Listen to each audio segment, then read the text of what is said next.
একটি সুখবর দিয়েই শুরু করি। সেটা হচ্ছে যে গত এর আগে যে আবহাওয়া পূর্বাভাসে আবহাওয়া অধিদপ্তর থেকে বলা হচ্ছিল যে ৭ দিনের একটি পূর্বাভাসে বলা হচ্ছিল ৭ দিন ধরে সারা দেশে ঝড় বৃষ্টিপাতের সম্ভাবনা রয়েছে। আজ আবহাওয়া অধিদপ্তর থেকে বলা হচ্ছে যে এই ঝড় বৃষ্টির বাড়তে পারে আগামী ১০ দিন পর্যন্ত এই ঝড় বৃষ্টির। তারপরে হতে পারে তারপরে হচ্ছে আবার তাপপ্রবাহ শুরু তাপপ্রবাহ মুখোমুখি হতে পারে সারা দেশের মানুষকে। এছাড়া গতকালকে রাত্রিবেলা যে বৃষ্টি হয়েছে সেখানে ৩৬ মিলিমিটার বৃষ্টিপাত হয়েছে রাজধানীতে। এছাড়া শিলাবৃষ্টি হয়েছে, আপনি জানেন যে আপনি বললেন যে শিলাবৃষ্টি হয়েছে।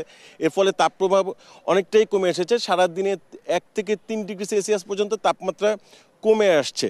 কিন্তু দুর্ভাগ্যের ব্যাপার বা দুঃখের ব্যাপার হচ্ছে যে রাজশাহী এবং খুলনা অঞ্চলে গতকালকে কোনো ধরনের বৃষ্টিপাত হয়নি। আজকে আবহাওয়া অধিদপ্তর বলছে আজকে সেখানে ঝড়ো বৃষ্টিপাত হতে পারে এবং কোথাও কোথাও ভারী বৃষ্টিপাতও হওয়ার সম্ভাবনা রয়েছে রাজশাহী এবং